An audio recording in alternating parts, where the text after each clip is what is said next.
ఇక ట్రంప్ ప్రకటనతో గ్లోబల్ మార్కెట్లకు ఊరట దొరికినట్లయింది. యుద్ధ విరామంతో క్రూడ్ ధరలు కొద్దిగా దిగొస్తున్నాయి.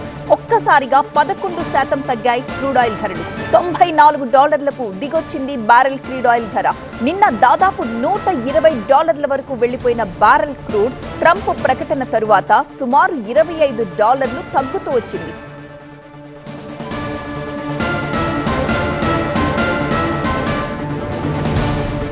మా ప్రతినిధి సుకుమార్ సిద్ధంగా ఉన్నారు ఫోన్ లైన్ లో. సుకుమార్, యుద్ధానికైతే బ్రేక్ పడిపోయింది. హార్మోస్ తెరిచిన ఇరాన్ తన నియంత్రణ కొనసాగిస్తూ ఎలాంటి యాక్షన్ ప్లాన్ అమలు చేయబోతోంది? క్రూడ్ ఆయిల్ ప్రైజులు ఇంకా దిగొచ్చే ఛాన్సెస్ ఎంతవరకు ఉన్నాయి? ముఖ్యంగా మనకి ఎప్పుడైతే గత 2 వారాలు 3 వారాల నుండి చర్చలు జరుగుతాయనే క్లూస్ వస్తున్నాయో దానికి తెరపడినట్టుగానే కనిపిస్తుంది. ముఖ్యంగా రాబోయే 2-3 రోజుల్లో జరగబోయే పరిణామాలు కావచ్చు, చర్చలు కావచ్చు, ఇవన్నీ కూడా క్రూడ్ ధరల్ని మరింత కిందికి తీసుకెళ్లే అవకాశాలు ఎక్కువ కనిపిస్తున్నాయి.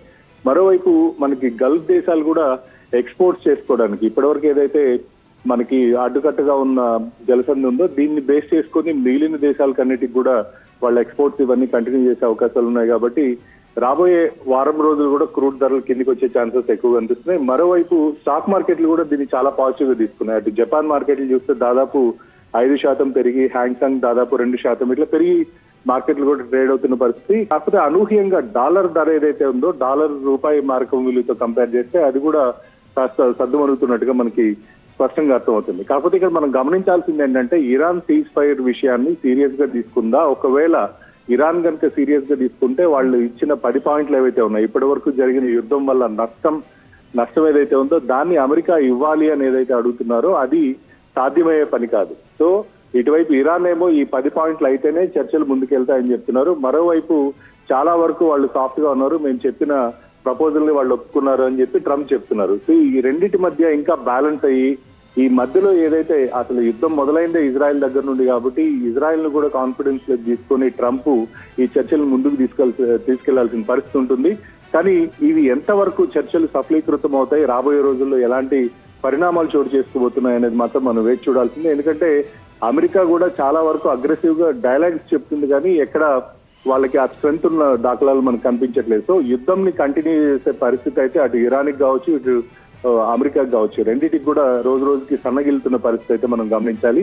ముఖ్యంగా ఈ ఇబ్బందుల వల్ల, అంటే యుద్ధ వాతావరణం ఇలాంటి ఇబ్బందుల వల్ల పెరిగిన క్రూడ్ ధరలు మొత్తం ప్రపంచాన్ని వణికిస్తున్న పరిస్థితి. అటు ఎనర్జీ షార్ట్ సప్లై కావచ్చు, చైనాకు సంబంధించిన ఎనర్జీ సప్లైస్ కావచ్చు, ఇవన్నీ తగ్గుముఖం పడుతుండడంతో రాబోయే 2-3 వారాల్లోనే చాలా వరకు దేశాలు కూడా ఇప్పటికే మనం చూసాం రష్యా బంగారం అమ్ముతుంది. మిగిలిన దేశాలు కూడా బంగారాన్ని అమ్మి వాళ్ళ ఇబ్బందుల్ని తొలగించుకోవాలనే ఆలోచనలో ఉన్నారు. కాబట్టి ఈ తాత్కాలిక బ్రేక్ వీళ్ళందరికీ ఒక ఊరటనిచ్చిందనే చెప్పాలి. కాకపోతే ఇక్కడ మనం ముఖ్యంగా గమనించవలసిన విషయం ఏంటంటే అతి చిన్న దేశమైన పాకిస్తాన్ ని, ఇస్లామాబాద్ ని ఒక వేదికగా చేసుకుని అగ్రరాజ్యం అటు ఇరాన్ ఈ చర్చల్ని ఎంతవరకు ముందుకు తీసుకెళ్తారు, ఈ ప్రపోజల్ కి ఇజ్రాయెల్ ఎంతవరకు సపోర్ట్ చేస్తుంది, వీళ్ళందరూ కలిసి ఈ శుక్రవారం ఒకవేళ చర్చలు మొదలు పెడితే రాబోయే 2 వారాల్లోనే ఈ చర్చలకి ఒక ముగింపు వచ్చే అవకాశం ఉంటుందా, యుద్ధం ఆగే పరిస్థితి ఉంటుందా అనేది మాత్రం మనం వేచి చూడాల్సిందే. సుకుమార్, నిన్న ఇరాన్ పై అణుబాంబు వేస్తారు అన్న ఊహాగానాలు వచ్చిన నేపథ్యంలో అమెరికాలో ట్రంప్ కు వ్యతిరేకంగా చాలా మంది తమ నిరసన గళమెత్తారు. ఆయన్ని 25వ సవరణ ఉపయోగించి పదవి నుంచి తప్పించాలి అని అనుకుంటున్నట్టు కూడా వార్తలు వచ్చాయి. మరి ఇలాంటి నిరసనల ఎఫెక్ట్ తోనే ట్రంప్ ఇప్పుడు వెనక్కి తగ్గారని అనుకోవచ్చా? న్యూక్లియర్ విషయంలో చాలా క్లియర్ గా ట్రంప్ అన్నదాన్ని బట్టి చూస్తే, అంటే స్టోన్ ఏజ్ కి తీసుకెళ్తామనేది చాలా తీవ్రమైన పదం. సో దానివల్ల ప్రపంచ దేశాలన్నీ కూడా ఒక్కసారిగా ఉలిక్కిపడిన పరిస్థితి. మరోవైపు దేశీయంగా ఉన్న డెమోక్రట్లు కూడా ఎలక్షన్స్ ఇవన్నీ దగ్గర పడుతున్నాయి కాబట్టి దీన్ని ఆయుధంగా వాడుకుని ట్రంప్ అగైనెస్ట్ గా వాళ్ళు ప్రచారాన్ని కూడా మొదలు పెట్టారు. మనకి డ్యామేజ్, ఈ క్రైసిస్ ని కంట్రోల్ చేయడానికి జేడీ వ్యాన్స్ కూడా నిన్న వచ్చి ఒక ప్రకటన చేయడం జరిగింది. అంటే స్టోన్ ఏజ్ తీసుకెళ్తాము అనే దానికి అర్థం మేము న్యూక్లియర్ బాంబు ప్రయోగిస్తామని కాదు, మా దగ్గర అత్యధికమైన ఆయుధాలన్నీ ఉన్నాయి, వీటన్నిటితోటి ఇరాన్ ని సర్వనాశనం చేసే ఉద్దేశమే ప్రెసిడెంట్ మాటలను బట్టి మీరు అర్థం చేసుకోవాలని చెప్పి తను సర్ది చెప్పే ప్రయత్నం కూడా చేశారు.